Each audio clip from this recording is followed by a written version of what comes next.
Hello students, chapter 9 miscellaneous exercise से question number 17 करेंगे। Find the image of the point 3,8 with respect to the line x plus 3y is equal to 7 assuming the line to be a plane mirror. ये एक line की equation दे रखी है x plus 3y is equal to 7। इस line को plane mirror मान के और ये जो पॉइंट दिया हुआ है 3,8 इसकी हमने इमेज फाइंड करनी है। अब इसे फिगर में समझिए। लेट सपोज ये जो ए बी लाइन है, ये इसकी equation x plus 3y is equal to 7 हमें दे रखी है।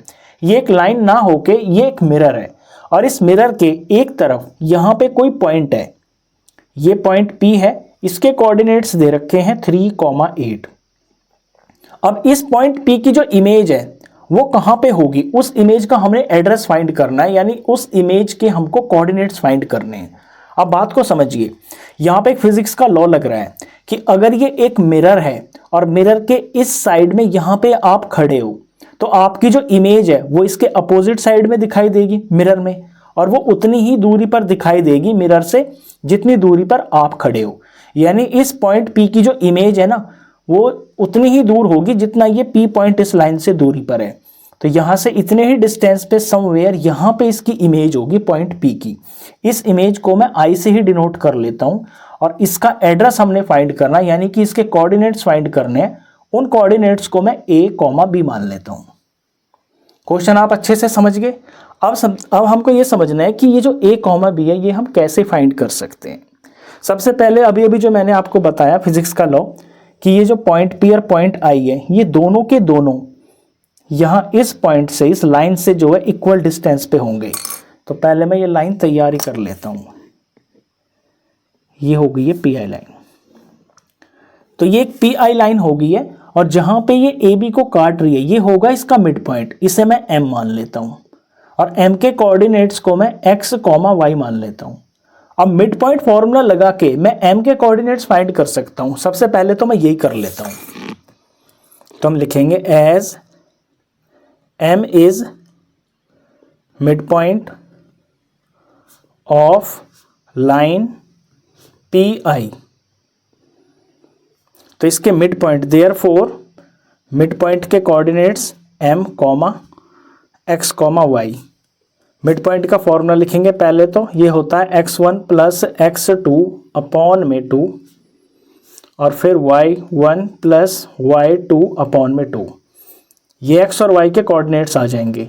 x1 y1 की जगह यहाँ पे हमें क्या फिल करना है, देखिए हमारे पास पॉइंट्स दे रखे हैं 3,8 और दूसरे हैं यहाँ पर ये A, B, इन्हें हमने यूज़ करना है। तो ये x1 और y1 मान लेता हूँ, ये x2 और ये y2 मान लेता हूँ। तो x1 और x2 का सम ऊपर में यानी कि 3 प्लस A अपॉन में 2 हो गया, कॉमा y1 प्लस y2 यानी 8 प्लस B अपॉन में 2 हो गया। ये A है, ये 9 जैसा दिख रहा है, ये A है। अब ये जो कोऑर्डिनेट्स आए हैं ये आ गए हैं पॉइंट M के। ये x इतना है 3 प्लस A बाई 2 और जो y है ये है 8 प्लस B बाई 2 के। यहाँ तक बिल्कुल क्लियर है। अब आपको एक बात और समझनी है कि ये जो M पॉइंट है ना ये AB लाइन के ऊपर लाई कर रहा है और AB लाइन की हमें इक्वेशन पता है x plus 3y is equal to 7। अगर ये M पॉइंट AB के ऊपर लाई कर रहा है तो ये जो M के x और y है, ये जो कोऑर्डिनेट्स हैं ये इस लाइन को सेटिस्फाई करने चाहिए। यानी x की जगह पे यहाँ पे हम जब ये वाली वैल्यू फिल करेंगे और y की जगह पे जब ये वाली वैल्यू फिल करेंगे तो ये इक्वेशन सेटिस्फाई होनी चाहिए। अब इस बात को लिख लेते हैं, also M lies on line AB so it must satisfy its equation. और इसकी इक्वेशन है x plus 3y is equal to 7। अब यहाँ x की जगह पे हम ये x कोऑर्डिनेट फिल करेंगे 3 प्लस A बाय 2 प्लस में ये 3 हो गया और y की जगह पे ये y कोऑर्डिनेट फिल करेंगे 8 प्लस B बाय 2, ये बराबर होगा 7 के। इसे सिंप्लीफाई करके हमें यहाँ से एक इक्वेशन मिल जाएगी AB की फॉर्म में। तो ये 3 प्लस A बाय 2 ये तो एज इट इज ही रहेगा, प्लस में यहाँ 3 8 जार हो गया 24 प्लस 3 इंटू बी हो गया 3b और ये अपॉन में 2 है इज इक्वल टू ये 7 हो गया। अब इस तरफ दोनों का एलसीएम ले लेंगे तो एलसीएम 2 ही आएगा, तो 2 सारे के नीचे आ गया, ऊपर जैसा है एज इट इज ये जुड़ जाएंगे। 3 plus A plus 24 plus 3b is equal to में 7। ऊपर में ए को और बी को पहले लिख लेते हैं। ए है यहाँ पे ए और बी की टर्म है यहाँ पर प्लस 3b। नंबर 24 और 3 ये हो गया प्लस का 27 और इस तरफ ये अपॉन में यहाँ पे 2 हो गया, दूसरी तरफ यहाँ पर ये 7 है। 7 के नीचे कुछ नहीं है तो यानी कि 1 है। अब इसको हम क्रॉस मल्टीप्लाई कर लेते हैं। क्रॉस मल्टीप्लाई करेंगे तो ये a plus 3b a plus 3b plus में 27 एक तरफ आ गया इज इक्वल टू 7 2 यहाँ पे 14 आ गया। अब a प्लस 3b और इज इक्वल टू इधर कांस्टेंट कर लेंगे तो 14 गया, इधर जाकर ये 27 माइनस का 27 हो जाएगा। तो a plus 3b is equal to 14 minus 27 ये होता है माइनस का 13। ये एक इक्वेशन आ गई है ए बी की फॉर्म में, इसे हम इक्वेशन नंबर 1 रख देते हैं। अब अगर एक ऐसी ही इक्वेशन मेरे को और मिल जाए तो फिर एलिमिनेशन मेथड से मैं ए और बी की वैल्यू फाइंड कर लूंगा। अब वो जो इक्वेशन मिलेगी वो मेरे को कैसे मिलेगी, अब मैं यूज कर सकता हूं यहां पे कि जो ए बी है और जो पी आई है ये एक दूसरे के परपेंडिकुलर हैं। जब ये परपेंडिकुलर हैं तो यहाँ पे इनकी जो स्लोप है उसका रिलेशन हम यूज कर सकते हैं, तो अब उसके लिए काम करते हैं। तो यहाँ पे ये जो ए बी है ये पी आई का परपेंडिकुलर बाइसेक्टर है, यानी कि ये परपेंडिकुलर है, तो इनकी स्लोप का जो प्रोडक्ट होगा वो -1 हो जाएगा। तो यहाँ ये जो पी आई लाइन है इसकी स्लोप को मैं m1 से डिनोट कर लेता हूँ और ये जो ए बी लाइन है इसकी स्लोप को मैं m2 से डिनोट कर लेता हूँ। तो पहले तो मैं पी आई की स्लोप फाइंड कर लेता हूँ। तो हम पहले यहाँ पे ये लिखेंगे कि A B is perpendicular bisector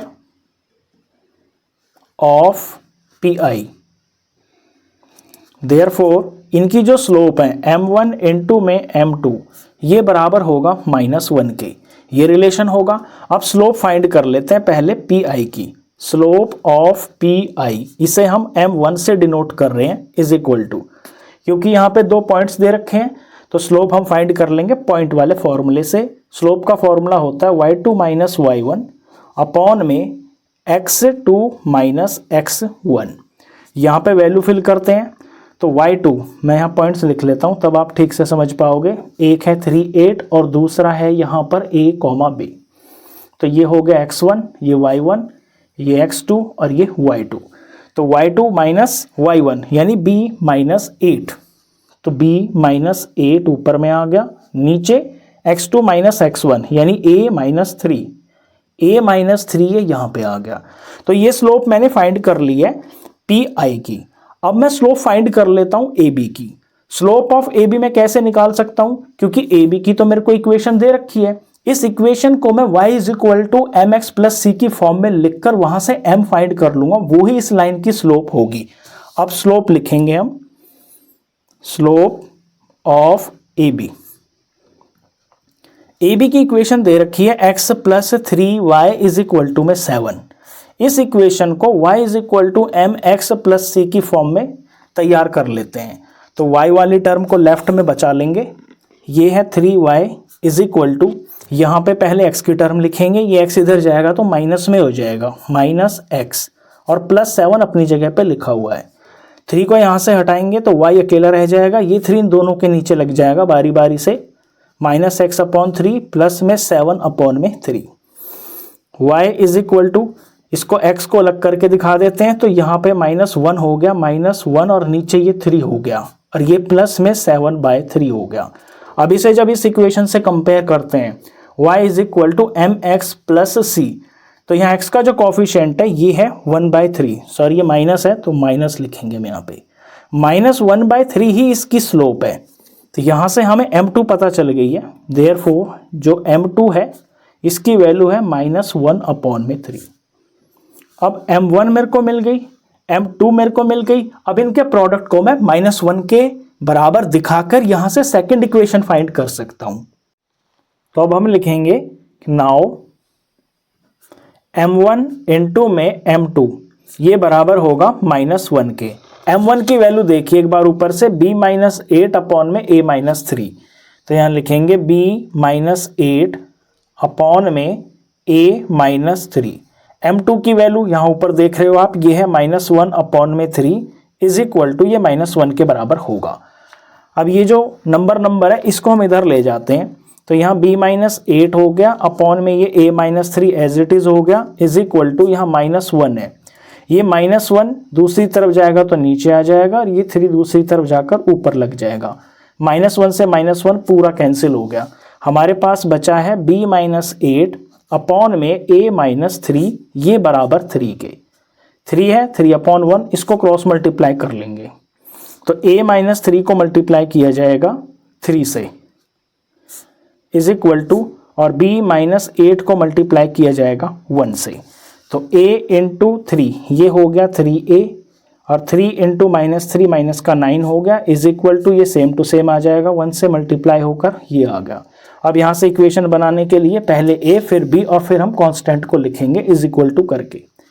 ये 3a हो गया, ये b इधर आएगा तो ये माइनस का b हो गया इज इक्वल टू में यहाँ -8 है और 9 इधर जाएगा तो ये प्लस का 9 हो गया। तो इक्वेशन आ गई है 3a minus b is equal to में +9 -8, ये प्लस का 1 आ गया। इसे हम इक्वेशन नंबर 2 रख देंगे। तो अब हमारे पास ए बी की फॉर्म में 2 इक्वेशन है। पहली तो हमने यहाँ निकाल ली थी, ये फर्स्ट इक्वेशन थी, और दूसरी इक्वेशन हमने यहाँ पे फाइंड कर ली। अब हम एलिमिनेशन मेथड से ए बी की वैल्यू फाइंड कर लेंगे। और फर्स्ट इक्वेशन को लिखते हैं पहले हम लास्ट शीट में से। ये इक्वेशन है a + 3b is equal to -13, और सेकेंड इक्वेशन ये है, इसे इसके नीचे लिखेंगे 3a - b is equal to में ये 1 है। एलिमिनेशन मेथड का यूज़ करेंगे। यहाँ पे a के कोफिशिएंट को मैं सेम कर लेता हूँ, तो ऊपर में मेरे को पूरी इक्वेशन को 3 से मल्टीप्लाई करना पड़ेगा तो 3a हो जाएगा, और नीचे में पूरी इक्वेशन को 1 से मल्टीप्लाई करूँगा तो यहाँ पे 3a आएगा। तो ऊपर 3 से पूरा मल्टीप्लाई करेंगे तो ये हो गया 3a, 3 को 3b से मल्टीप्लाई करेंगे ये प्लस का 9b हो गया, 3 को -3 से मल्टीप्लाई करेंगे तो -13 इंटू 3 माइनस का 39 हो गया।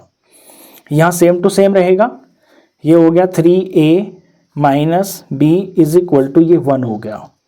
सब्ट्रैक्ट करेंगे, सबके साइन नीचे उल्टे हो जाएंगे, ये माइनस हो जाएगा, ये प्लस हो जाएगा, ये प्लस है तो ये माइनस हो जाएगा, 3a - 3a ये कैंसिल हो गई, +9b प्लस का 1b ये हो गया 10b इज इक्वल टू में माइनस और माइनस ऐड हो जाएंगे तो ये माइनस का 40 हो गया। तो यहाँ से b की वैल्यू आ गई है -40 और ये अपॉन में 10 चला जाएगा तो b की वैल्यू आ गई है -4। अब b की वैल्यू -4 आ गई है। b की वैल्यू को हम इन दोनों में से किसी भी एक इक्वेशन में फिल करके a की वैल्यू पता कर लेंगे। तो अब लैंग्वेज में लिखेंगे, now put b is equal to -4 in equation, first वाली में रख लेते हैं a + 3b is equal to -13। तो a की जगह a प्लस और ये 3 और b की जगह पर -4 इज इक्वल टू में ये -13 है। तो a प्लस माइनस -3 4 12 हो गया इज इक्वल टू -13 है। तो a की वैल्यू हो गई है ये -13, -12 दूसरी तरफ जाएगा तो ये प्लस का 12 हो जाएगा। तो a की वैल्यू आ गई है यहाँ पे -1। a मिल गया, b मिल गया। a और b क्या है, जो पॉइंट I था, जो इमेज थी उसके कोऑर्डिनेट्स थे। Therefore image that is I, इसके ये कोऑर्डिनेट्स हो गए हैं -1, -4। ये इसका फाइनल आंसर। क्वेश्चन खत्म।